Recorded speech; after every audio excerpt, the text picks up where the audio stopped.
복음과 하나님의 나라 오늘 마지막 강의입니다. 오늘은 8과 9가를 이어서 강의하려고 해요. 8과 예언, 선지자들의 예언 가운데 계신 하나님의 나라들을 살펴보고, 그리고 그것이 예수 그리스도 안에 성취된 하나님의 나라와 어떠한 또 관련을 가지는지, 그리고 오늘이 최종이기 때문에 그동안 구약에서 본 하나님의 나라의 형태들이 어떻게 성취되고 완성되는지 오늘 볼 건데, 원래 국가까지만 있진 않죠, 복음과 하나님의 나라가.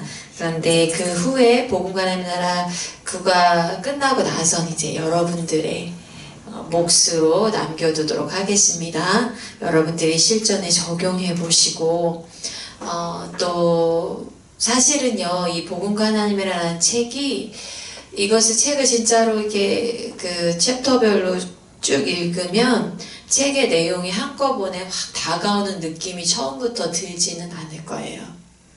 책이 좀 그냥 일반 목회자가 아니라, 공부를 하신 분들이 아니라 일반적으로 교회에서 그 목사님의 설교 말씀을 듣고 생활하셨던 분들, 그리고 개인적인 어떤 큐티 생활이나 말씀 있는 생활들로 그냥 그렇게 보내셨던 분들한테는 책의 내용들이 다소 어려울 수 있습니다.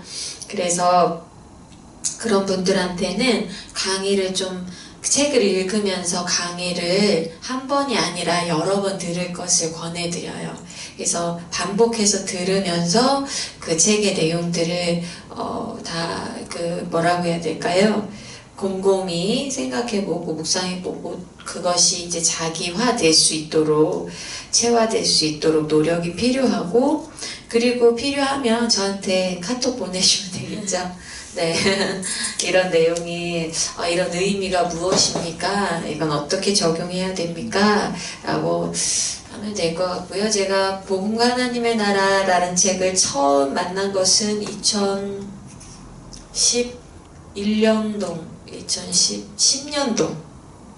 2010년도에 이 책을 처음 만나고, 그리고 필리핀에 가서 2014년도에 다시 연구를 했어요. 그래서 2010년도에서 처음 봤을 때는 이 책의 의미를, 그 책에 나오는 의미를 fully하게 perceived 하지 않았어요. 그런데 2014년도에 다시 이 책을 읽었을 때, 그리고 이 책의 내용들이 복음의 관점으로 이해되었을 때, 그리고 하나님의 나라 관점으로 이해되었을 때 이 책의 내용이 참 굉장히 보물 같다. 물론 성경을 바탕으로 해서 보물 같은 거죠.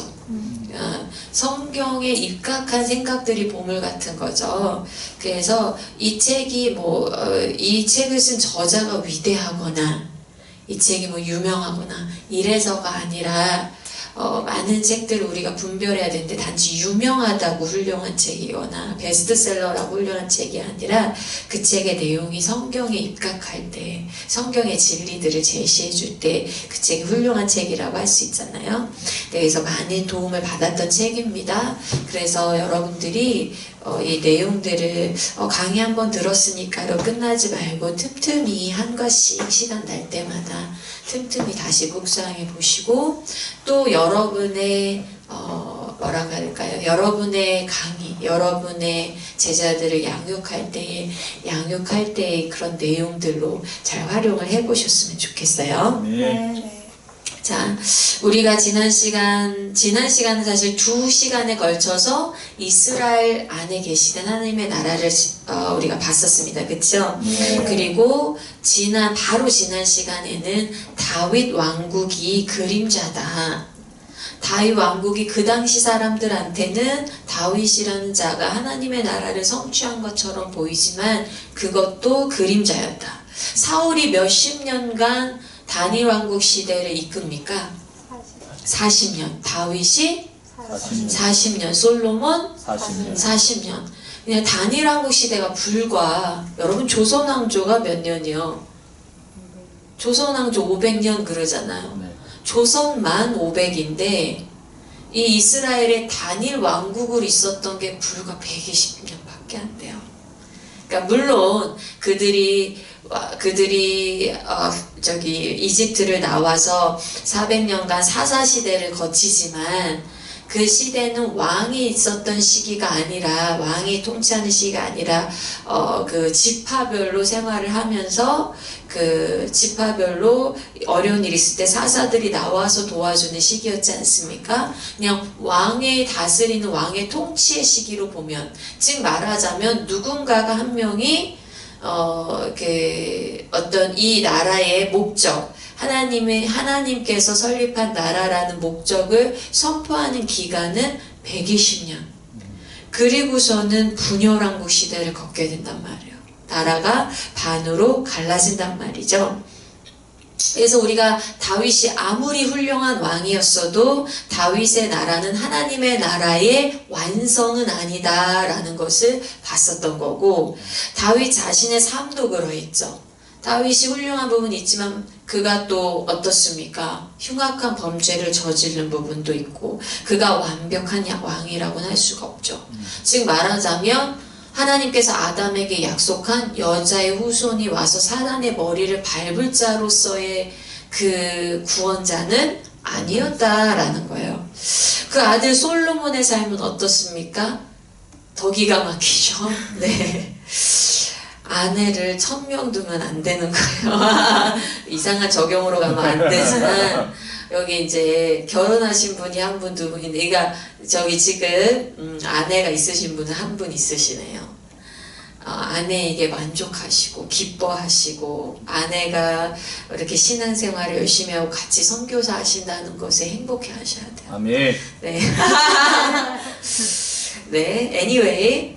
그래서 솔로몬 후에 이스라엘 모습은 더더욱 하나님께서 아브라함에게 약속하신 하나님의 나라가 아닌 모습이다라는 거예요. 그러니까 어떻게 해야 돼요? 미래에 어떤 모습을 또 기다려야 되죠.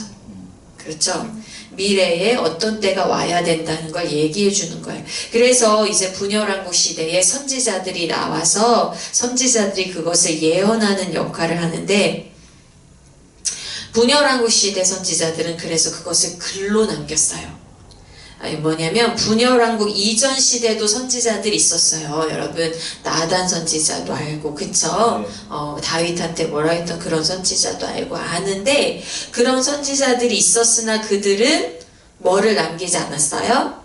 문서를 남기지 않았어요. 저수를 남기지 않았어요. 그때 선지자들의 활동은, 왜냐면 그들의 선지자들의 활동이 그저 그 역사서 가운데 이름들이 언급될 뿐이죠. 네. 그리고 이름이 언급되지 않은 선지자들도 많았다라는 거예요. 역사적 서술들의 그 문맥 속에서 알려져 있다라는 거죠. 왜냐하면 그때 당시에, 분열왕국 이전 당시에는 하나님의 나라라는 것 자체가 이스라엘의 역사 가운데 계시된 거예요. 그러니까 말하자면 하나님의 나라라고 아브라함에게 약속하신 그 나라가 다윗이 통치할 때에 이스라엘의 역사 가운데서 어느 정도 실현된 형태로 계시가 돼 있었기 때문에, 이 시대 선지자들의 활동은 다 어디에 포함이 되어 있냐면, 이 시대 선지자의 활동은 대표적인 선지자가 모세죠. 사실은 선지자의 대표라면 모세인데, 모세가 이끈 출애굽 사건과 시내산에서 율법을 받은 것, 이 시내산 율법 안에 그 선지자 활동이 포함이 되어 있는 거예요. 그래서 다니엘왕국 시대 선지자들이 활동했다면, 그리고 사사시대 선지자들이 활동했다면 그들의 활동은 단지 지금 너희 가운데 하나님께서 아브라함에게 주신 약속을 이렇게 이루어 주셨는데, 이렇게 실현시켜 주셨는데 그것에 맞춰서 너희들이 살아야 되지 않느냐, 이런 얘기들이 주로였다라는 거죠. 그래서 이스라엘 역사 가운데 나타난 하나님 나라는 항상 출애굽 사건과, 그리고 무엇을? 시내산 율법을 기초로 하고 있다. 출애굽 사건과 시내산 율법을 기초로 하고 있다. 그래서 그들이 스스로를 나는 언약 백성이야, 이거는 어디로부터 온 거야? 여호와의 구원 사건 출애굽으로부터 언약 백성임이 오는 거고, 그래서 나는 하나님의 백성으로 이 정체성을 지키고 살아야 돼 라는 이 정체성은 뭘로 지켜질까요? 그렇죠. 시내산의 율법으로 지켜지는 거죠. 말하자면 그들이 시내산의 율법을 어긴다는 것은 자기들이 하나님의 백성임을 망각한다는 뜻이 되겠죠. 그렇죠? 그래서 항상 이스라엘 역사 가운데 나타난 하나님의 나라는 이 출애굽 사건과 시내산 율법을 기초로 하고 있어요. 그래서 그것이 지켜져야 돼요. 113쪽을 한번 볼게요. 113쪽 두 번째 문단을 보면 두 번째 문단의 둘째 줄에 비록 이런 말이 나오죠.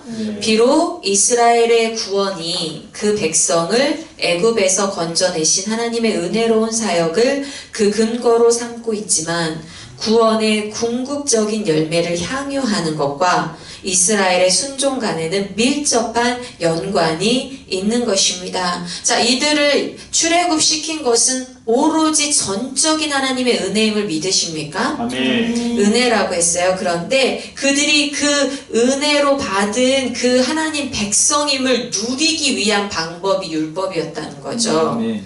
그래서 그들은 그 백성의 삶을 누리기 위해서, 백성으로서의 열매를 먹기 위해서는 율법에 순종해야 된다. 순종이 밀접한 연관이 있는 것이다 라는 거예요. 이것에 대해서 이해 가시죠? 네. 그 다음에 113쪽에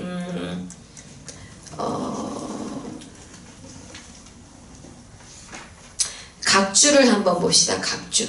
선한 행위와 구원의 연관성은 본질적으로 구약 성경과 신약 성경에서 모두 동일합니다. 두 성경 모두 구원은 은혜에 의한 것이며 동시에 반드시 선한 행위를 동반하는 것임을 말해주고 있습니다. 바꿔 말하자면 그 누구도 선한 행위 때문에 구원받는 것이 아니지만 그 누구도 선한 행위 없이는 구원받지 못하는 것이라고 할 수 있습니다. 이거 이해 가시겠어요? 네. 선한 행위 때문에 구원받는 건 아니에요. 우리가 죄인 되었을 때에 우리 주 예수 그리스도는 우리를 사랑하셔서 우리를 위해 죽으신 줄로 믿어요. 그래서 우리를 구원해 주셨어요. 근데 구원받은 사람한테는 무엇이 따라옵니까? 선한 행위가 따라온다라는 거죠. 이것은 착한 행위를 해야 구원받아가 아니라 구원받은 자한테는 그 삶이 당연한 걸로 다가온다라는 거예요. 구원받은 사람한테는 이게 당연해. 왜? 내가 구원받았으니까. 이 말이 다가오세요. 내가 구원받았으니까. 내가 왜 구원받았어요, 여러분? 왜 구원받았어요? 만약에 내가 정말 무시무시한 그 이집트의 노예 생활 가운데 있었던 자라는 거, 그 생활이 나를 죽음으로 몰고 갔었다라는 거, 말하자면 우리가 죄의 노예로 있었다는 거, 그것이 나를 영원한 죽음과 영원한 형벌로 몰고 갔을 밖에 없었다라는 것을 내가 인지하면 구원이 너무 값진 거예요. 구원밖에 내 삶을 살릴 수 있는 건 없는 거예요. 그런데 그렇게 나를 살리신 하나님의 목적이 뭐예요? 더 이상 죄의 노예로 있지 말고 하나님의 백성으로 하나님의 성품을 드러내는 자로 살기 위해서 나를 부르셨잖아요. 네. 우리의 구원에는 방향이 있고 목적이 있다라는 거죠.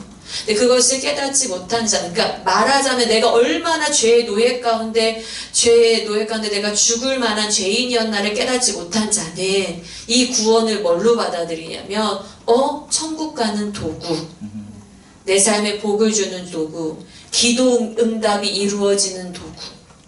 그렇게 해서 구원받았다고 하는 사람들은 인생에서 내가 원하는 일이 일어나지 않을 때, 내가 원하는 대로 삶의 방향이 틀어지지 않을 때, 내 기도가 응답되지 않는 것 같을 때 하나님의 선하심을 의심하고, 그리고 또 많은 경우 너무 습관적으로 죄를 지어요.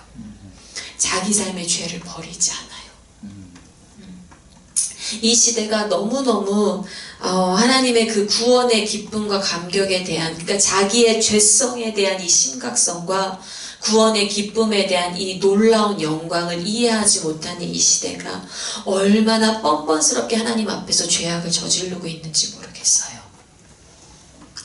그렇다고 제가 나는 안 그래 라고 얘기하는 건 아니에요. 나도 그걸 이해하지 못했을 때 나도 뻔뻔스럽게 죄를 저질렀고, 그리고 순간순간 내 안에 구원의 기쁨이 사라질 때 나도 죄의 모습으로 가는 것을 봐요. 그렇기 때문에 이스라엘 백성들한테 선지자들은 항상 상기시킨 거예요. 너희가 어떻게 구원받았는지를, 너희가 누구 손에서 건진받았는지를. 여러분, 단지 여러분이 조금 잘못했는데 하나님이 용서해 주시고 잘 살게 해 주신데 이게 아니에요. 여러분은 영원히 죽을 존재였어요.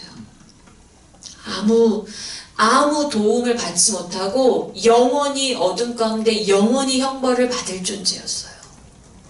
아무도 여러분을 건져줄 자가 아무도 없었어요.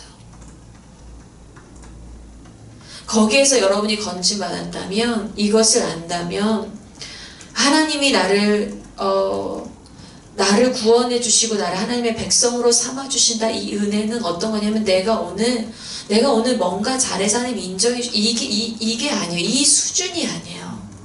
그리고 내가 오늘 좀 내 삶에서 하고 싶은 것을 좀 그만하고, 이 수준이 아니에요.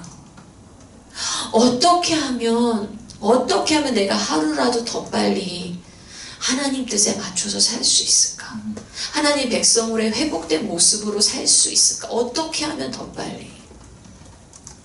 그러나 어떻습니까? 이 시대는 그 복음을 너무나 가볍게 여겨서 어떠한 현상이 일어나요? 교회 다녀요. 그런데 여전히 술과 담배를 끊지 못해요. 교회 다녀요. 그런데 여전히 동거 생활을 끊지 못해요. 교회 다녀요. 근데 여전히 내 삶에서 문란한 성문화들과 그런 문란한, 그리고 저급한 이 문화들에 빠져서, 세속적인 문화들에 빠져서 나의 삶이 썩어져가고 문드러져 가고 있어요. 그런 아이들을 많이 만나고 그런 청소년과 청년들을 만나서 대화를 하고 상담해 보는데, 그런 아이들이 그것이 얼마나 죄악된지를 잘 인지를 못해요. 얼마나 제약된 건지, 그것이 얼마나 하나님의 영광을 침해하는 건지 잘 인지를 못해요. 그래서 그것이 들켰을 때는 죄송하다고 말해요. 그런데 또 해요. 그 행동을 반복적으로 또 빠져요. 그리고 막판에는요, 빠지다 못해 하나님을 부인하고 나는 이거 없이는 살 수 없다고 세상으로 돌아가요. 제가 얼마나 가슴 아픈지 아십니까? 그런 사람들을 볼 때마다.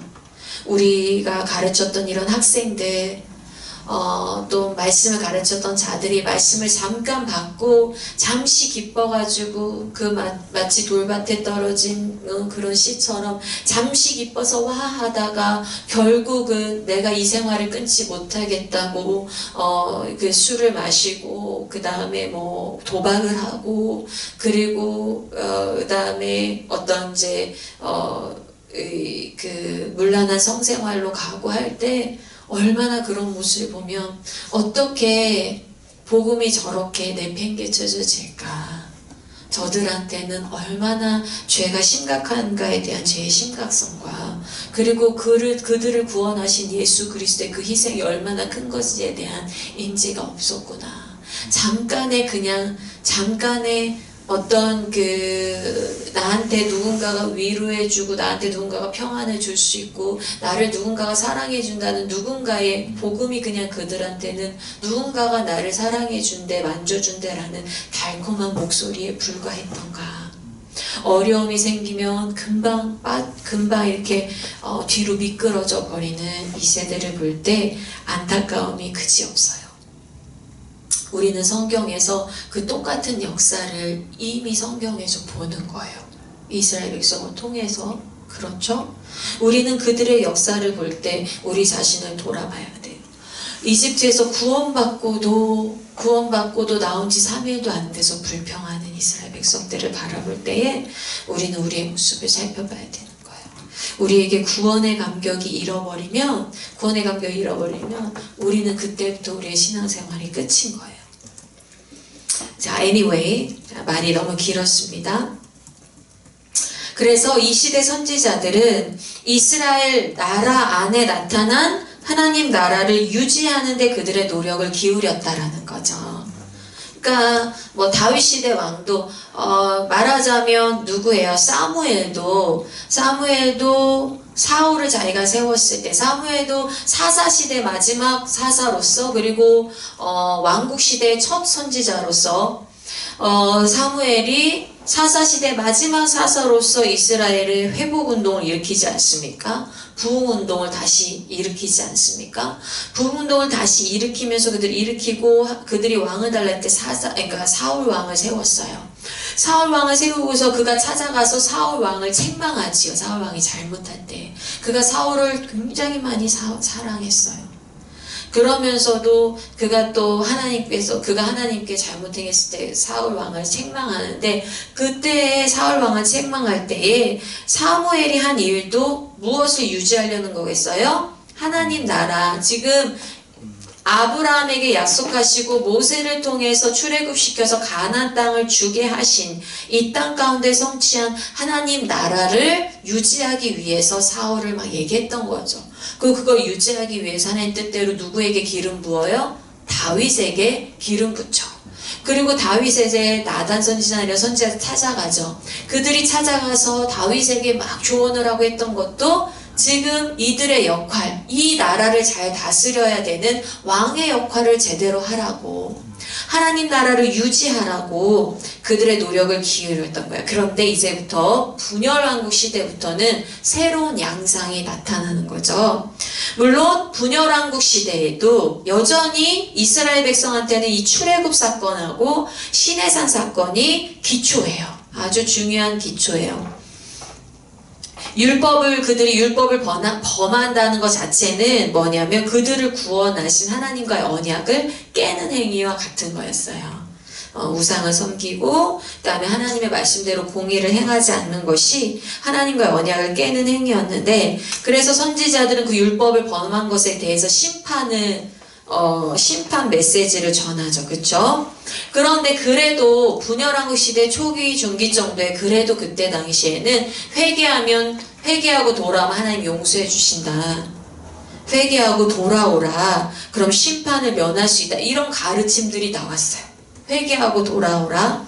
그러나 점점 이 분열왕국 시대 끝으로 다다를수록 이 역사의 진로는 아주 불가피하게 언약 백성의 자멸, 언약 백성의 멸망을 향해서 치닫죠.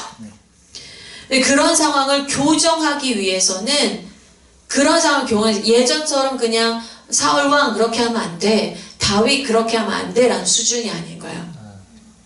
그런 상황을 교정하기 위해서는 뭐예요? 인간의 근본적인 문제. 인간의 근본적인 문제. 뭡니까? 죄를 즐기는 인간의 이 성향. 죄에 대한 문제가 해결돼야 되는 거죠. 그러니까 이것이 점점 뭐 하는 거예요? 점점 이 분열왕국 시대가 점점 더 마지막으로 갈수록 그 시기에 뭐가 많이 보인 거죠? 인간의 근본적인 죄의 문제들이 더 많이 이 땅 가운데 득세하게 된 거예요. 그죠? 득세하게 된 거예요. 결국 북이스라엘은 주전 722년에 아수르의 손에 무너지고 맙니다. 남유다는 달랐을까요? 남유다는 BC 586년에 바벨론의 손에 멸망하고 포로로 잡혀가죠. 그런데 이때에 이 심판에 대한 예언과 이 심판 가운데서 나타나는 하나님의 신실하심에 우리는 주목을 해야 돼요. 예언 가운데 율법을 범한 자들에게 심판을 선포하시고, 그리고 실제로 두 나라가 다 멸망했어요. 그것도 이방 나라의 손에. 하나님의 나라가 이방 나라의 손에 멸망했어요. 자, 이것을 보면서 그러나 우리는 여기에서 우리가 그 역사를 뒤돌아보는 입장에서 그 당시의 사람들은 물음이 많았을 거고, 그 당시에 의로운 자들은, 하나님의 나라를 갈망하던 자들한테는 어찌 이런 일이 있을 수 있는가? 어떻게 이방인의 손에, 어떻게 그런 무자비한 압제자들의 손에, 우상을 섬기는 자들의 손에 성전이 무너질 수 있는가?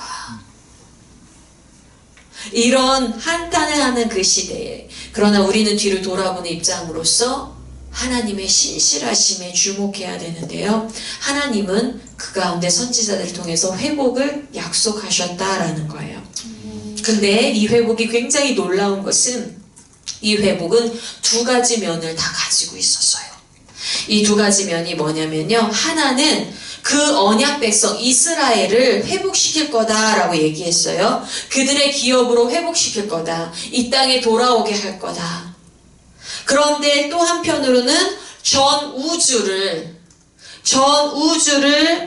에덴에서 추방된 이후부터 알지도 못하고 깨닫지도 못했던 그 영광스러움. 정말 여러분, 에덴에서 추방된 백성들은 얼마나 하나님의 나라가 영광스러운지를 감히 상상을 못해요. 감히 생각할 수가 없어요. 그래서 오죽하면 하나님 나라가 제가 저번에 얘기했듯이 하나님 나라가 계속 하나님을 찬양하는 곳이라면 지루하지 않을까요? 따분하지 않을까요? 이런 얘기를 하겠어요. 그러니까 감히 우리로서는, 우리가 그냥 주일날 수요일날 나와서 예배드리는 우리로서는 하나님의 나라의 영광이, 하나님의 얼굴을 직접 본다는 것이, 하나님과 대화하는 것이 어떤 것인 것에 대한 상상을 감히 할 수가 없어요. 그러나 경험한 자는 희미하게나마 알 거예요. 기도할 때 내 마음 만져주셨던 하나님. 경험한 자는 알 거야. 말씀을 읽는데 갑자기 말씀이 그쵸? 와가지고, 그쵸? 그쵸? 혼자 있는데 막 울어. 아무도 안 보는데 혼자 있는데 막 그냥 눈물이 쏟아져. 그럴 때 있죠. 기도하는데 그냥 여느 때와 같은 기도인데 갑자기 하나님이 나랑 굉장히 가까이 있는 것 같아. 근데 여러분, 그게 매일의 삶, 매초, 매시간, 매초 실제로 그 하나님과 그 교제가 만져지는 그 나라. 상상이 가세요. 상상이 가세요. 정말 어떤 곳일까? 정말 그쵸? 정말 어떤 곳일까? 그걸 몰랐단 말이야. 그런데 이 선지자들이 그 나라가 올 거야 라고 선포하는 거예요. 회복될 거야. 전 우주가 새 하늘과 새 땅이 될 거야. 영광으로 회복될 거야. 그걸 이때 선포를 하고 있어요. 그리고 이 선지자의 활동이 포로 시대와 포로 시대 이후 시간도 당분간 지속이 되지요. 그래서 포로 시대의 다니엘, 에스겔 이런 선지자들, 그 포로 시대 이후에 학개, 스가랴, 말라기 이 선지자들이 얼마간 이들이 이제 그 예언을 합니다. 그래서 포로 시대 후에 이 귀환한 자들, 70년 만에 귀환한 사람들이 성전을 재건하고 공동체의 회복을 위해서 힘쓰죠. 그런데 그럼에도 선지자들은 뭐라고 합니까? 그들이 지금 성전을 재건한 이것이 끝이 아니다. 이때가 그 영광이 아니다. 선지자들은 계속해서 미래를 바라보게 했어요. 선지자들이 말하는 미래에 나타난 하나님의 나라는 어떠하냐면, 선지자들이 말하는 미래에 나타난 하나님의 나라는 죄와 죄의 영향력이 영원히 완전히 근절된 나라예요. 영원하고 완전하고 영화로운 새 창조가 이루어지는 하나님 나라예요. 새 언약의 나라예요. 율법이 백성의 마음에 기록된 나라예요. 시온의 영광스러운 새 성전이 세워지는 나라예요. 새로운 다윗이 그의 백성을 다스리는 나라예요. 새 하늘과 새 땅의 전 우주적 재창조가 일어나는 나라예요. 새로운 에덴의 나라예요. 그것이 선지자들에 의해서 예언됐었어요. 그래서 분명한 건 뭐냐면, 바벨론 포로로 돌아와서 이들이 재건한 이스라엘도 완전한 하나님의 나라는 아니라는 거예요. 그렇죠? 말라기가 무엇으로 끝맺어요? 누가 오리라? 엘리야가 오리라. 그렇죠? 네, 이들이 재건한 이스라엘도 완전한 나라가 아니라는 거예요. 그것도 그저 큰 구원의 날, 큰 구원의 날의 그림자에 불과하다라는 거예요. 여러분, 스룹바벨이 성전 기초를 놓았을 때, 스룹바벨이 성전을 재건할 때, 성전 기초를 놓았을 때 기억하십니까? 늙은이들이 울었어요. 노인들이 울었어요. 왜 그렇습니까? 물론 성전이 다시 지어지는 것이 기뻐서 울 수도 있었지만, 우리 학계를 보면 어떤 얘기가 나와요. 너희가 성전이 보잘것 없어가지고 예전 솔로몬과 비하면 보잘것이 없어서 그러느냐라는 하나님의 말씀이 나와요. 그 성전이 솔로몬의 성전의 영광에 비하면 정말 아무것도 아닌 거예요. 그 크기가 엄청나게 축소되고, 그 성전을 짓는 재료부터도 성전이 너무 보잘것 없었기 때문에 옛날에 영광스러운 성전을, 70년 전의 성전을 본 노인들은 울 수밖에 없었다는 거죠. 근데 학개서에서 하나님께서 무엇라고 말씀하시냐면, 이 성전의 나중 영광이 이전 영광보다 크리라. 이 성전의 나중 영광이 이전 영광보다 크리라. 그럼 이들한테 무엇을 기대시키는 거죠? 지금이 완전한 회복의 때가 아니다. 미래의 회복의 때가 온다라는 거예요. 그렇게 외국의 압제 가운데서 이스라엘의 시간은 계속 흐르지요. 페르시아 후에 헬라 후에 로마로 이어집니다. 이제 결말을 향해 가요. 제가 이제 국가로 넘어갑니다. 이제 결말을 향해 가고 우리가 얘기했던 그림자의 실체에 가까워집니다. 깜짝 놀랄 준비를 하고 계셔야 돼요. 그 실체에 가까워집니다. 우리는 지금 구약의 하나님의 나라를 뚫고 왔어요. 여기서 우린 다시 한번 성경의 통일성을 강조해 보려고 해요. 성경은 창세기부터 요한계시록까지 거룩한 역사, 그렇죠? 그리고 구원 역사라고 얘기했어요. 창세기부터 요한계시록까지 하나로 꿰어지는 말은 뭐다? 거룩한 역사, 구원 역사, 구속 역사, 다 구속사다라는 거. 구속사. 구속사라는 말이 여러분한테 낯선 용어가 되지 않았으면 좋겠어요. 우리는 구속사 가운데 살고 있는 자들이, 하나님의 구원 역사 가운데 역사의 한 부분에 태어난 자들이에요. 근데 이 구원 역사가 한 목표를 향해 달려가고 있다고 했죠. 바로 하나님의 나라. 예수 그리스도를 통해서 완성된 하나님의 나라가 이 구속사의 목표라고 했어요. 그래서 성경 전체는 복음의 관점으로 이해되어야 된다. 제가 말한 거는 성경 전체예요. 성경 전체는 복음의 관점으로 이해되어야 된다.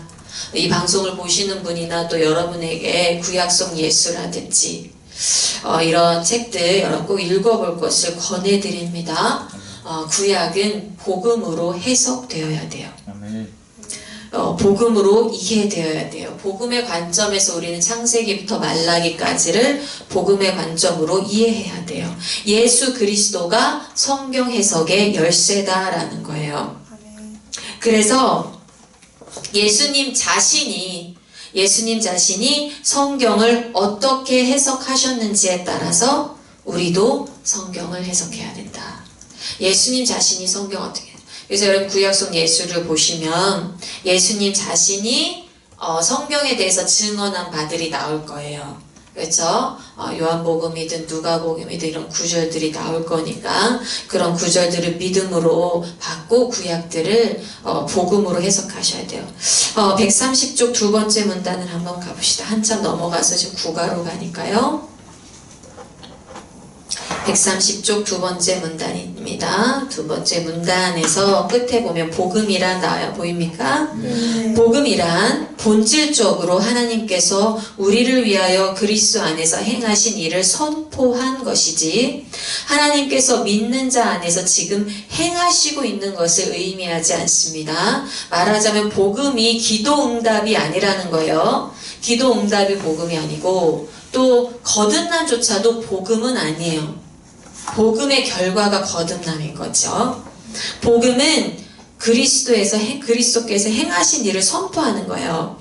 그래서 복음이란 육체로 오신 예수님에 대한 객관적인 역사적 사실들과 이 사실들에 대하여 하나님께서 주신 해석인 것입니다.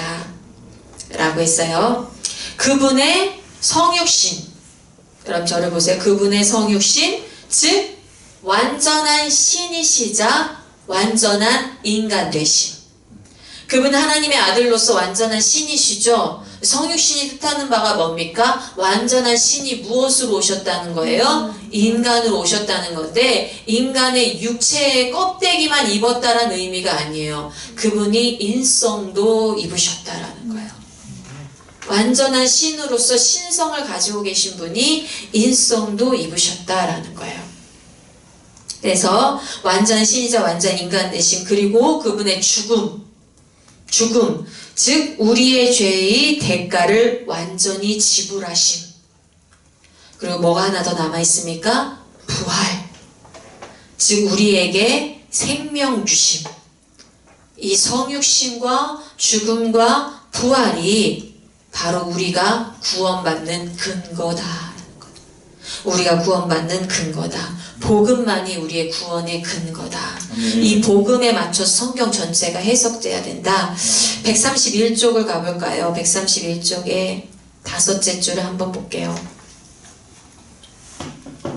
복음은 우리가 하나님께 연락되기 위하여 해야 될 일을 도저히 할 수 없어서 그 일을 하나님 자신께서 우리를 위해서 예수 그리스도 안에서 행하셨다고 말하고 있습니다.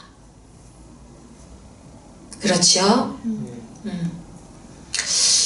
그래서 두 번째 문단의 끝에 줄 가면 이와 같이 우리를 위한 그리스도의 삶과 죽음, 이것만이 우리로 하여금 하나님께 연락되게 하는 근거인 것입니다.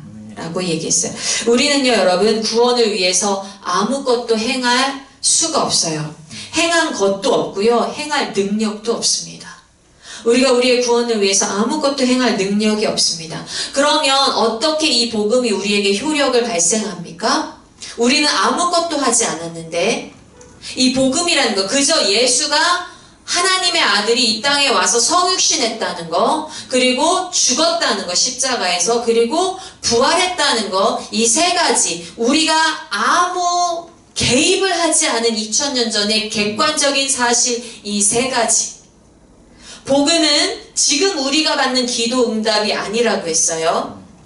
그렇죠? 지금 우리가 하나님께 기도했더니 하나님이 갑자기 뭐를 딱 주시고 갑자기 우리를 지혜롭게 하신다든지 갑자기 우리에게 환상을 보여주신다든지 이게 복음이 아니라고 했어요. 복음은 2000년 전에 일어난 세 가지 그 사건이에요. 그런데 여러분, 그 세 가지 사건이 성경을 해석하는 열쇠래요. 근거래요. 그것이 오늘날 나에게 어떻게 효력을 발생하냐 이거죠. 바로 이 복음을 들은 자에게 복음을 들은 자에게 성령께서 일하시는데, 성령께서 이 복음을 들은 자에게 어떻게 하시냐면, 내가 죄인이구나 를 깨닫게 하셔요.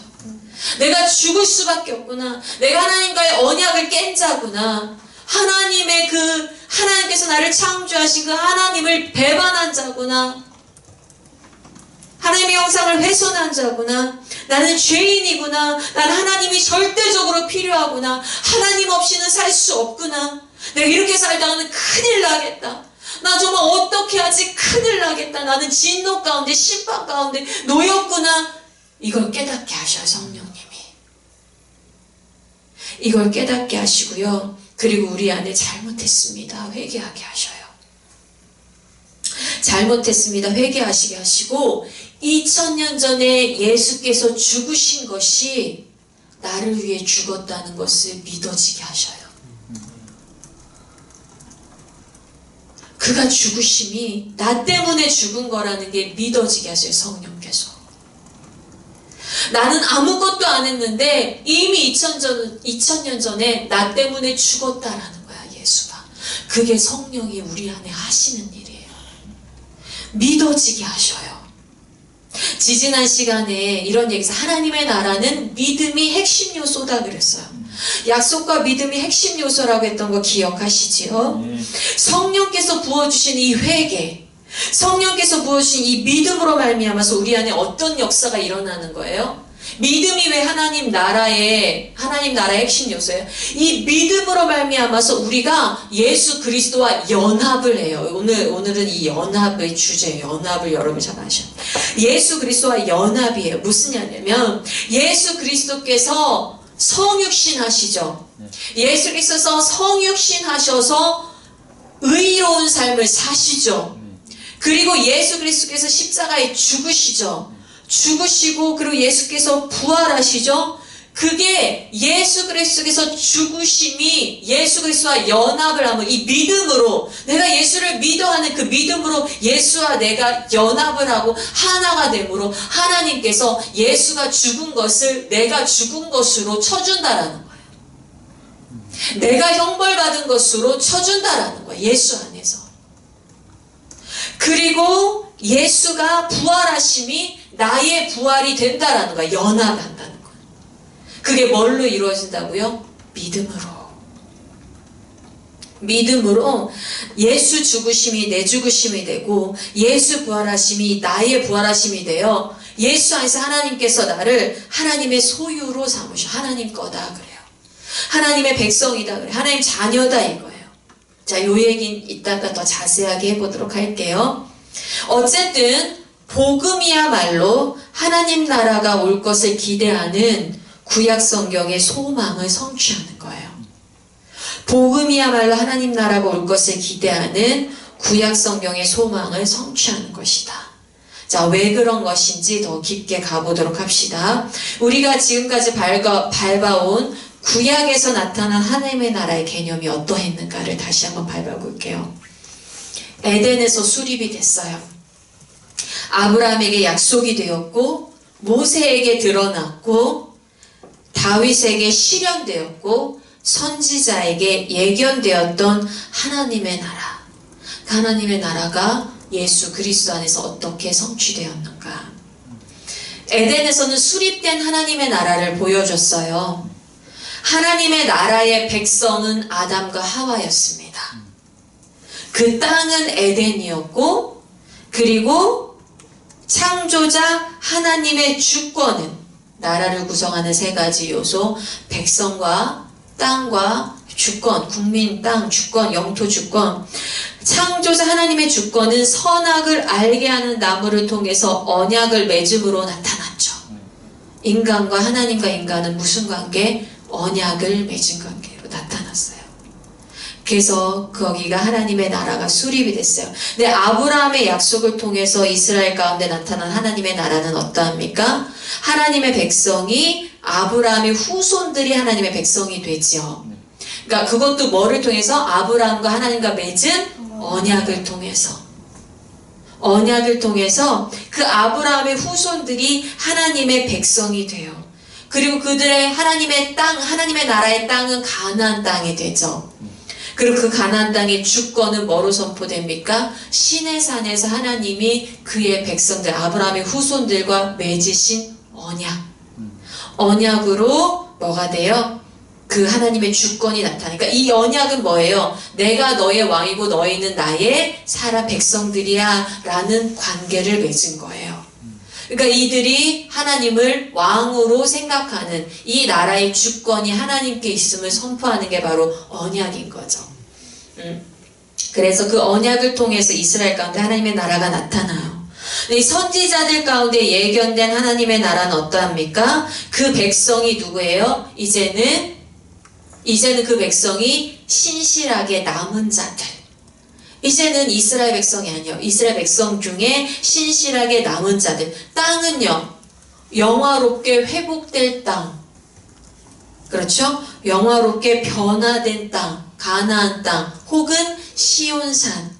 이런 것으로 나타나고, 주권은 내가 너희와 새 언약을 맺으리라. 예레미야 31장 32절에 새 언약을 주겠다. 회복된 백성이 받게 될 새 언약을 통해서 하나님 나라가 예견이 돼요. 자, 이 모든 것이 예수 그리스도 안에서 성취됩니다. 예수 그리스도 안에서 어떻게 성취되냐면 아까 성육신, 죽음, 부활을 얘기했어요. 복음을 얘기했습니다. 예수 그리스도는요, 그 자신이 아담과 아브라함과 다윗의 자손으로 오신 하나님 나라 백성입니다. 예수 그리스도가 누구라고요? 그 자신이 아담과 아브라함과 다윗의 자손으로 오신 하나님 나라 백성입니다. 그래서 그가 인간으로 오신 거예요. 그가 백성 되어서 백성들을 구원하기 위해 오신 거예요. 그가 백성 되어서 백성들을 대표하시기 위해 오신 거예요. 그는 참 아담이에요. 그는 아담의 후손이면서 아담이 실패한 시험을 이겼어요. 그는 아브라함의 후손으로서 참 이스라엘이에요. 아브라함의 후손만이 이스라엘 백성에 들었잖아요. 그쵸? 그는 아브라함의 후손으로 그가 참 이스라엘이에요. 그는 애굽에 내려갔다 왔어요. 그는 광야에서 시험을 받으셨어요. 이스라엘 백성들이 애굽에 갔다 오고 그들이 광야에서 시험 받았듯이 그도 애굽에 내려갔다 오고 그도 광야에서 시험 받았어요. 그러나 그는 이스라엘 백성이 실패한 시험, 광야에서 실패한 시험을 그는 이겨요. 그는 참 다윗의 아들이에요. 하나님께서 다윗에게 말씀하신 나는 너의 아들, 그의 아버지가 되고 그는 너의 아들은 내 아들이 되리라 하신 것이 누구한테 이루어진 거예요? 예수 그리스도에게서 성취된 거예요.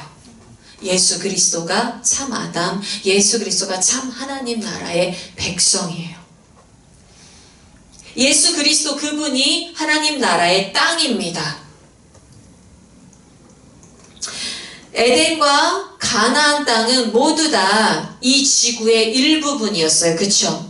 이 지구의 일부였지만 여러분 그 땅이 하나님 나라로서 하나님의 땅으로서 의미를 가질 수 있었던 이유는 뭐냐면 하나님이 통치했기 때문에 하나님이 임재했기 때문에 그 땅이 하나님 나라로서 의미가 있었던 거예요. 그런데 아담과 하와가 하나님의 통치, 하나님의 임재를 거부하자 어떤 일이 생깁니까? 에덴에서 추방이 되죠. 그들이 아무리 하나님과 있어도 그들이 하나님을 왕으로 인정하지 않으면 그들은 거긴 하나님 땅이 아닌 거예요. 가나안 땅도 마찬가지죠. 하나님이 구별하셔서 그들을 가나안 땅에 보내셨지만 그들이 거기서 하나님을 왕 대신 인정하지 않았을 때 어떻게 합니까? 북이스라엘은 아수르에 의해서 멸망당하고 성전은 짓밟히고 그렇죠. 남유다는 포로로 잡혀가고 그러니까 즉 땅이라 함은 단지 눈에 보이는 어떤 밟는 땅이 아니라 땅이라 함은 왕이 왕 되시는 곳이에요. 땅이라 함은 왕의 임재가 있는 곳이에요. 왕의 통치가 있는 곳이에요. 그래서 이 백성과 왕이 이 왕과 백성의 관계를 가질 때 그 땅이 비로소 하나님 나라가 된다라는 거예요.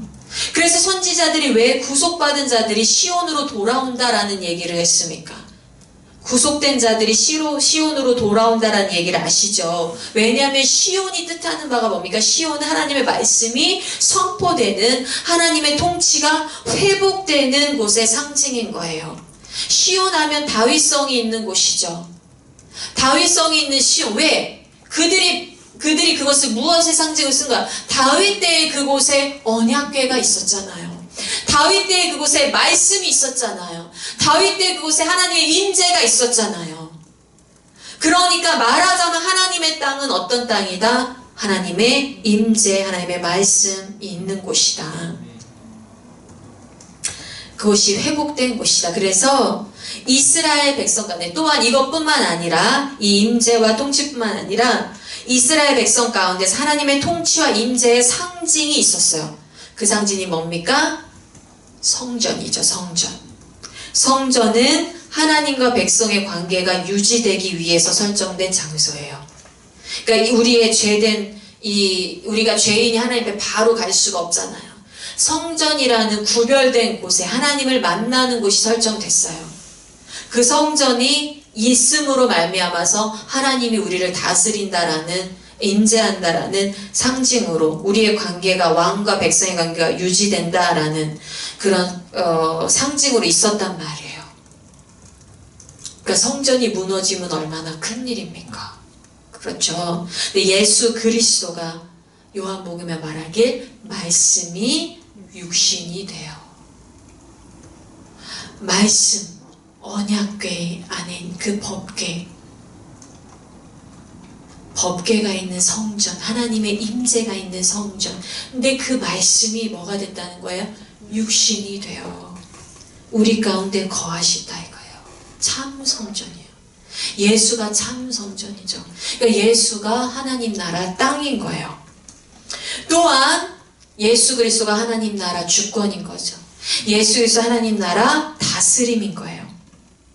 아까 하나님과 백성은 뭘로 묶였다고 했습니까?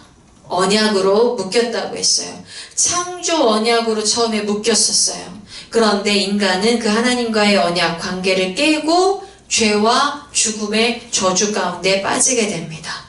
하나님께서 그런 자들을 다시 은혜 언약으로 묶으셔요. 다시 은혜 언약으로 묶으시는데 창조 언약과 은혜 언약이 다른 이유가 뭐냐면 창조 언약은 인간이 아무것도 하지 않았을 때에 하나님께서 베푸신 언약이에요.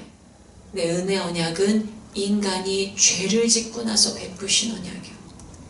그렇다면 어떻게 돼야 됩니까? 이 죄와 저주의 문제를 해결해야 돼요. 그래야 언약 관계로 들어갈 수가 있어요.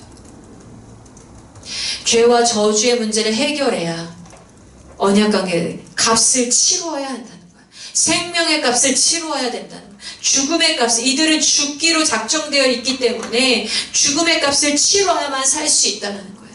죽음을 상징하는 것이 뭡니까? 생명을 상징하는 것이 무엇입니까? 피죠, 피. 피는 단지 끔찍한 어떤 그런 어떤 상징물로 사용된 게 아니라요. 고대 시대부터 피가 상징하는 건 생명인 거예요. 피를 흘리는 건 생명을 잃어버린 것과 같은 거예요. 왜 피를 두고 고대 나라들이 서로 언약을 맺을 때, 여러분 이건 언약 공부하신 분들 아시잖아요. 이게 어때죠? 그 큰 나라와 그 나라에 종속된 나라의 왕들이 서로 언약을 맺고 서로 큰 나라 왕은 작은 나라 왕을 보호해주고, 이 작은 나라 왕은 내가 조공을 바치고 당신 나라에 충성하겠소라고 언약을 할 때 어떻게 언약을 맺습니까? 소를 반을 갈라서 그 반을 갈른 피가 흐르는 틈을 둘이 왕이 같이 손을 붙잡고 왔다 갔다 하는 것으로 언약을 하죠. 왜요? 왜 그런 끔찍한 일들을 행해요? 내 발에 피를 묻히면서 무엇을 의미합니까? 내가 이 약속을 지키지 않으면 나는 저것까지 내 생명을 내놓겠소 하고 생명을 거는 언약을 하는 거예요. 그 언약을 누가 하셨어요? 어디에서? 횃불 언약. 창세기 15장 횃불 언약. 창세기 15장 횃불 언약에서 여기서 중요한 건 그거죠. 아브라함은 거기를 지나가지 않았다. 원래 두 왕이 같이 손을 붙잡고 지나가는 것인데 누구만 지나갔다? 하나님만 지나갔다. 하나님께서 내 생명을 걸고 그 약속을 지키리라. 지키셨습니까? 아멘. 자기의 생명 대신 아들의 피값으로 자기 아들을 죽여서 우리의 생명을 살리시기 위해서 예수님은 자신의 피로 이 새 언약을 수립해요. 그렇죠. 나의 피로 맺는 새 언약이다. 예수님이 하신 것을 보세요. 여러분, 예수님께서 왜 제가 예전에 이걸 깨닫고 너무 놀라서 이런 설교들을 많이 썼던 적이 있어요. 사역 초기에. 예수님이 죽는 것이 목적이었다면 왜 30대 청년으로 오지 않으시고 아기로 오셨었을까? 예수님이 우리를 위해 죽는 것이 목적이었으면 그냥 딱 죽을 그 시기에 오셔서 십자가를 지시고 죽으셨으면 되잖아. 근데 왜 그는 아기로 오셔서 살았어야만 됐을까? 여러분, 예수님의 삶과 죽음은 우리가 할 수 없던 율법의 요구를 이루기 위해서예요. 율법의 요구가 뭐냐면 율법을 다 이루어야 하나님께 인정을 받아요. 근데 그것을 이루지 못하면 뭐를 받죠? 형벌을 받아요. 율법의 요구를 이루어야 의인이라고 칭함을 받고 율법의 요구를 이루지 못하면 뭐를 받습니까? 형벌을 받아요. 근데 예수 그리스도가 자기가 오셔서 무엇을 했어요? 살으셨어요. 뭐 해서? 율법의 요구를 이루셨어요. 자기가. 율법을 완성하셨어요. 그리고서 그가 죽으셨어요. 율법을 못 지킨 자들을 위한 형벌을 다 받으셨어요. 율법의 요구와 형벌을 그는 다 감당했어요. 그래서 그를 믿으면 어떻게 되냐면 그를 믿으면 그가 대신 형벌을 받음으로 우리가 형벌 받은 것이 되고 그가 우리를 대신해서 율법을 지킴으로 우리가 하나님 앞에 의인이라고 돼요. 나는 율법을 하나도 지키지 않았는데 하나님이 우리 예수님이 지키신 것 때문에 나를 의인이라고 말해요. 나를 의인이라고 말하는데 내가 그 하나님 앞에 내가 더 이상 죄인으로 살겠습니다라고 고집 부릴 수가 없어요. 그런 거 아니에요. 복음으로 산다는 거 그런 거 아니에요. 내가 어떻게 더 이상 죄인으로 살겠으며 하고 뻗팅기겠어요. 어떻게 더 이상 난 이대로 살 테니까 내버려 두세요라고 하겠어요. 난 이 죄가 더 달콤하니까 이게 가겠어요 하겠어요. 예수가 그 산 인생이 나를 위해 그 산 인생이 얼마나 값진데 난 아무것도 안 했는데 예수가 하신 것으로 인해서 아마 내가 길거리에 죽어가는 아마 내가 길거리에 엎드려서 구걸하는 자들을 구걸하는 문둥병자들을 봤으면 나는 냄새 난다 하고 지나쳤을 거예요.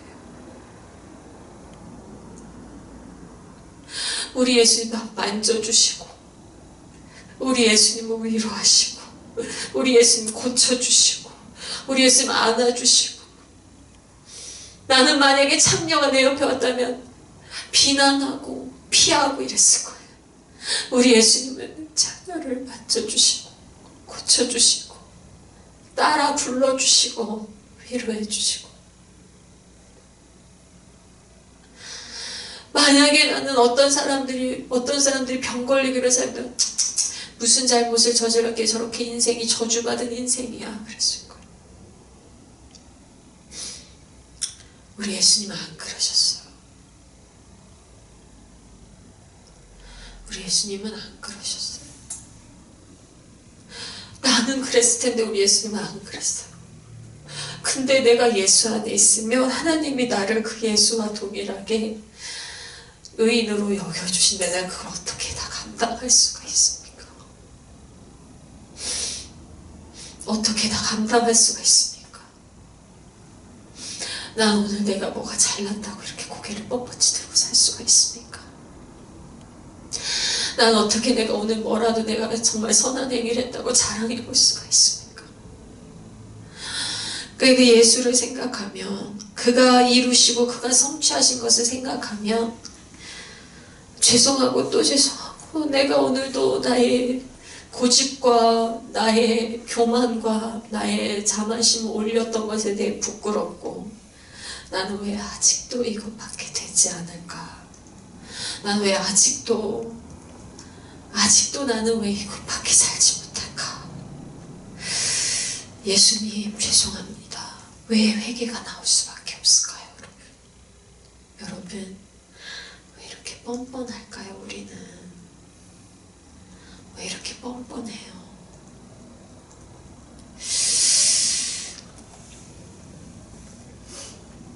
또한 우리 예수님은 하나님과 사람 사이의 언약의 중보자로서 다윗 같은 이 왕이십니다.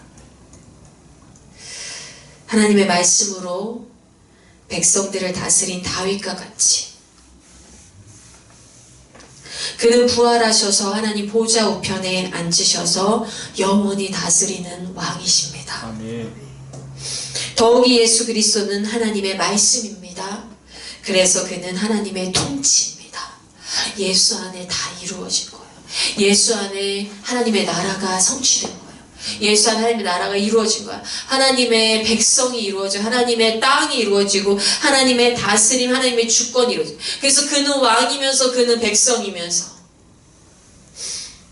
그는 통치자면서 그는 우리의 성전이면서 그는 모든 거예요. 그는 전부예요. 복음이 전부예요.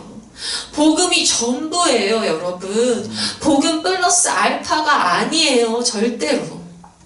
복음이 다예요. 복음으로 시작해서 복음으로 끝나는 거예요. 복음밖에 없어요. 내가 사는 이유는, 내가 살 수밖에 없는, 내가 숨 쉬는 이유는 복음밖에 없어요. 복음 없으면 다 잃은 거예요. 여러분 다 가졌어도 복음 없으면 다 잃은 거예요. 아무리 많은 물질들을 얻어도, 아무리 많은 명예를 얻어도 복음 없으면 다 헛당이에요. 가장 귀한 복음을 얻으셨다면 여러분 기뻐하셔요. 아멘. 예수 그리스도의 이 놀라운 성취를 우리는요, 놀라운 거 뭐예요? 오늘 뒤돌아본다는 거죠. 와우. 선지자들은 어떻게 봤어요? 선지자들은 올 것을 애달아서 봤잖아요. 그 나라가 온대. 근데 우리는 뭐예요? 뒤돌아봐요, 여러분. 이미 성취된 걸 뒤돌아봐요.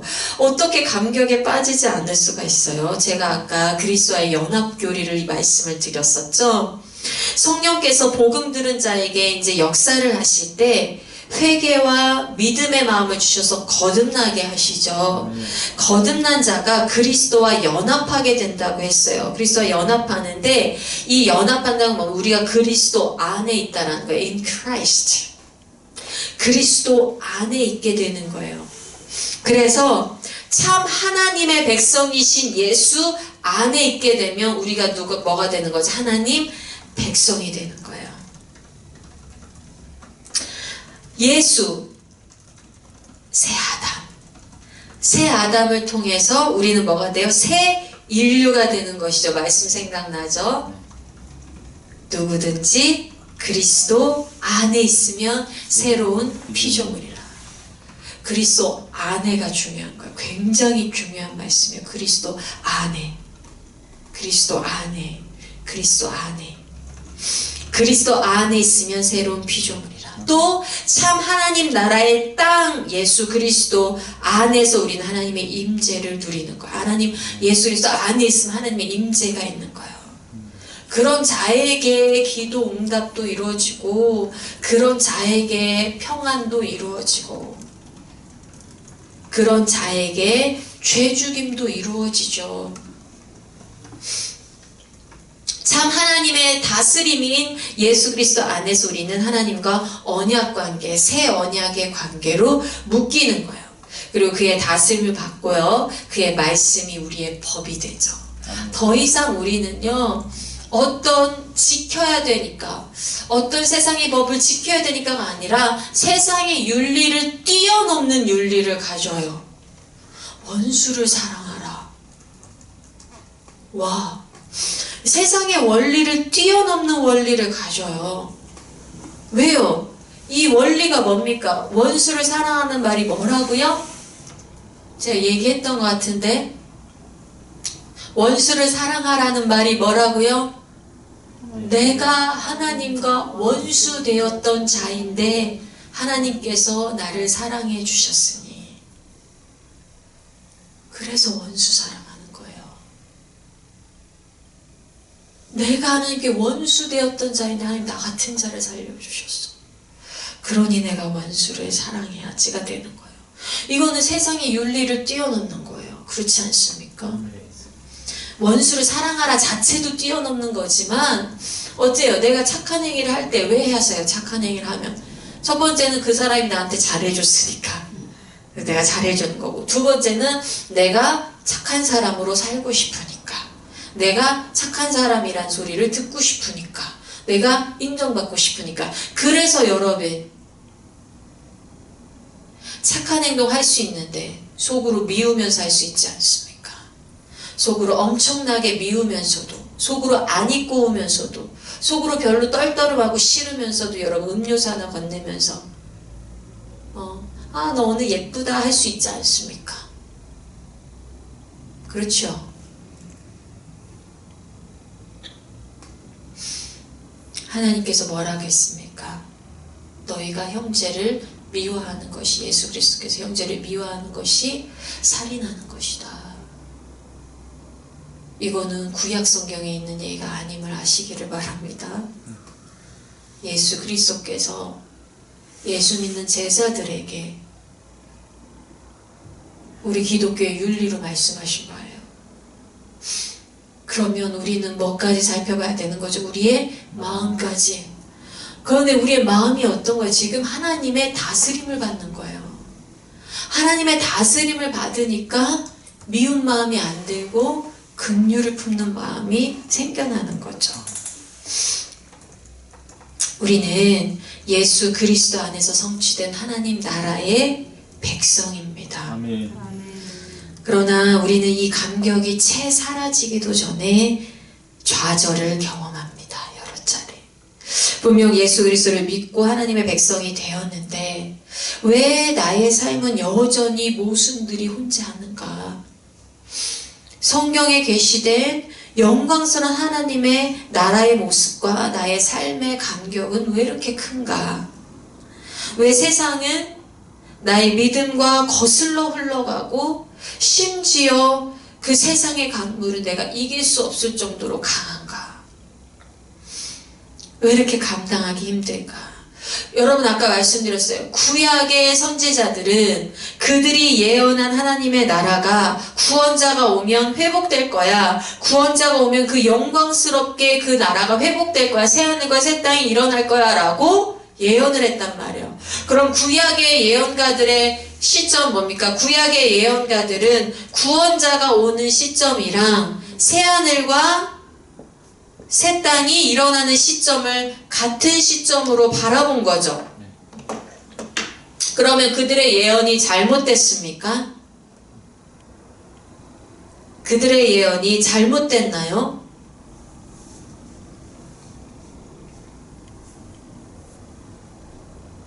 어떻습니까?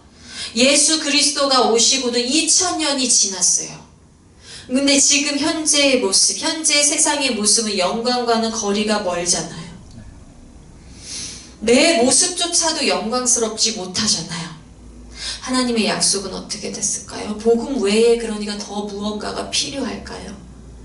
복음 외에 더 무언가가 필요해서 그래서 무언가를 더 덧붙인 신학들이 막 나타나지 않나요?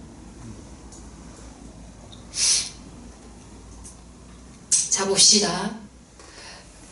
구약 이제 이렇게 보는 거야. 우리는 이미 성취된 하나님의 나라와 아직 실체로 이르지 아니한 하나님 나라.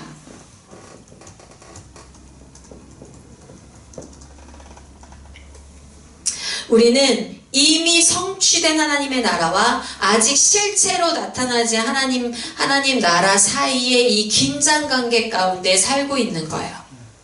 구약의 예언은 어떻게 됐습니까? 구원자가 오셨죠. 아멘. 그리고 새하늘과 새 땅이 이루어질 것이죠. 아멘. 구약의 사람들은 구약의 선지자들은 이것을 여기로 본 거예요. 이렇게 딱 보면 이게 겹치잖아요. 그쵸? 구원자 온 것과 새하늘과 새 땅이 겹치죠. 이렇게 바라면 어때요? 이 시점이 어떻습니까? 예언한 자들에게는 하나님의 예언을 받고 하나님의 환상을 보고 이것을 예언한 자들에게 이 시점이 같잖아요. 네. 그것을 이 방향으로 바라보는 우리는 어떤 거예요? 이것이 펼쳐 보이는 거예요. 이들의 예언이 잘못된 것이 아니라 우리는 이것이 펼쳐 보이는 시점에 와 있는 거예요. 무엇이냐? 그런데 이들의 예언이 틀린 게 아닌 이유가 뭐냐면 바로 여기에 믿음의 중요성이 있다라는 거죠. 여기에 믿음의 중요성이 있는데 우리 2000년 전 그리스도의 사건, 2000년 전 그리스도께서 성취하신 이 사건, 그러면서 이가 이루신 이 하나님 나라, 2000년 전에 예수 그리스도가 성취한 하나님의 나라를 우리는 믿음으로 이미 소유하고 있다라는 거예요. 이미 소유하고 있다. 믿는 자들은 이걸 이미 가지고 있다. 우리는 이미 하나님 나라 백성이다. 예수 믿으면 하나님 나라 백성이 되잖아요. 우린 이미 하나님 나라 백성이 됐어요. 이미 하나님의 임재를 받아요. 이미요. 그리고 이미 하나님의 다스림을 받아요. 우리가 소유하지 아니한 그리스도 안에 풍성함이란 없어요. 우리가 소유하지 아니한 풍성함이란 없습니다. 우리는 이미 의로움과 영생과 영광과 사랑을 소유하고 있습니다. 아멘. 바로 믿음으로. 아멘. 믿음으로 소유했다고 해서 보이지 않으니까 거짓이 아니야? 아니라요. 믿음으로 소유했다고 해서 거짓이 아니라요. 다만 그것이 다른 사람 눈에는, 이 세상의 눈에는 아직 완전하게 보이는 형태로만 나타나지 않은 거예요. 아직 세상은 보지 못하는 밭에 감추인 보화 같은 거예요. 근데 여러분, 교회 다녀도 안 보이는 사람은 안 보여요. 교회 다녀도 소유하지 않은 자들은 안 보여요. 그래서 그들은 교회와 이 천국의 간격이 너무 큰 거예요. 이걸 소유한 자는 이 간격이 작아요. 내 안에 소유했으니까. 내가 하나님의 백성이라는 걸 지금 누리니까. 지금부터가 영생의 삶의 시작이니까. 난 영원히 죽지 않을 거니까요.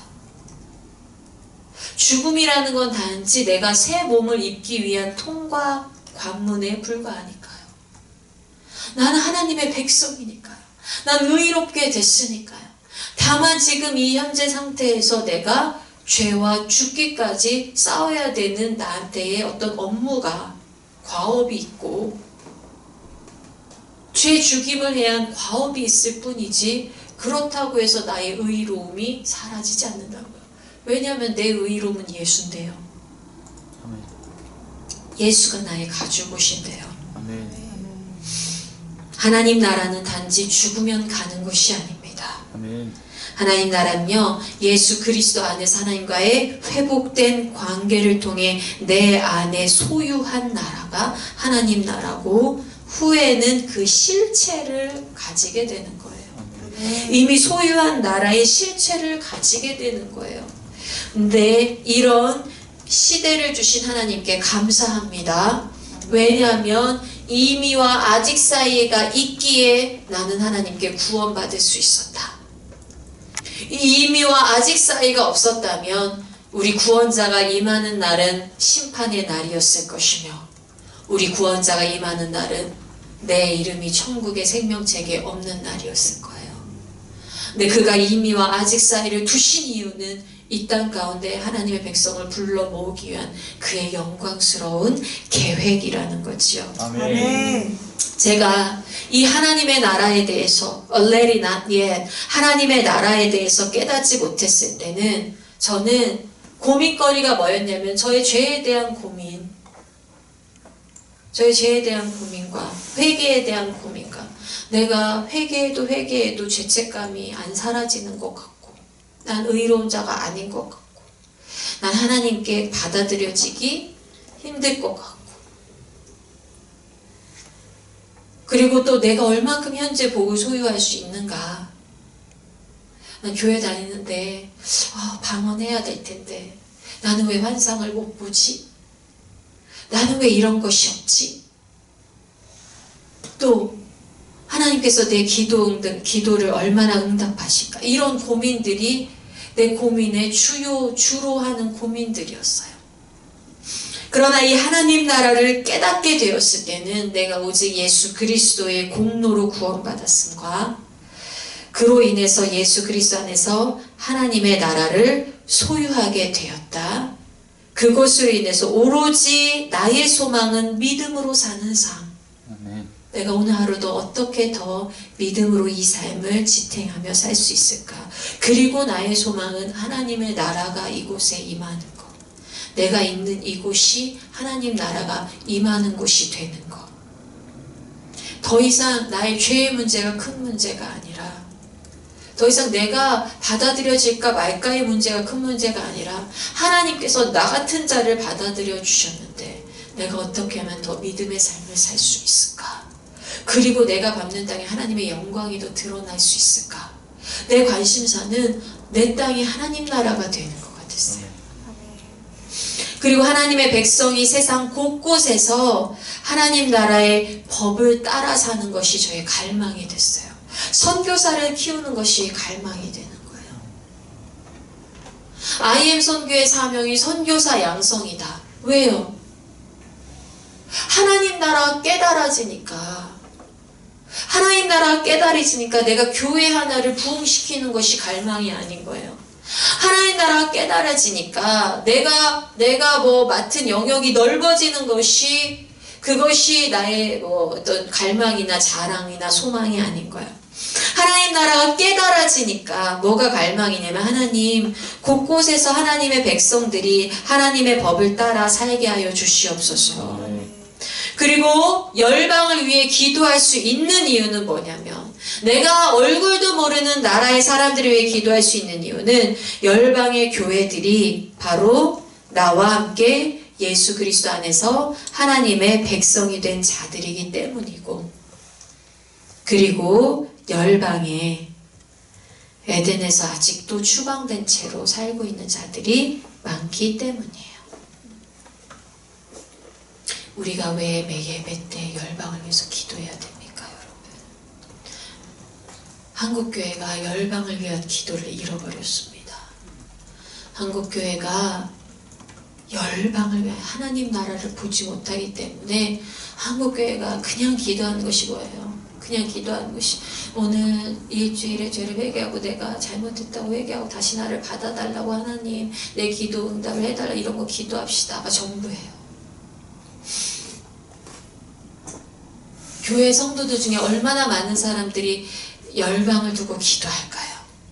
나라들을 두고 매일 기도할까요? 여러분은 어떠십니까? 여러분은 열방을 두고 예배 때 시키니까 기도하십니까? 열방을 향한 간절한 마음이 생기십니까? 열방을 향한 간절한 마음이 생기시다면 거기 그렇게 주저앉아서 있지 않으실 거죠. 왜요? 열방의 그 교회들도 나와 같이 오로지 예수 그리스도의 공로를 통해서 구원받은 한 백성이고 그리고 열방의 수많은 자들이 그 추방된 채로 진노의 심판을 기다리면서 어둠과 암흑 가운데 있지 않습니까? 하나님 나라를 아는 자는 먼저 그의 나라와 의를 구하게 됩니다. 하나님 나라를 아는 자는 주기도문을 기도할 수밖에 없습니다. 나라가 임하옵시며 하나님 나라를 아는 자는 그 기도가 우선순위가 됩니다. 여러분, 하나님 나라를 소유하신 여러분, 하나님 나라를 이미 여러분 안에 가지고 계신 여러분, 여러분의 유일한 목적이 하나님 나라가 되시기를 바랍니다. 네.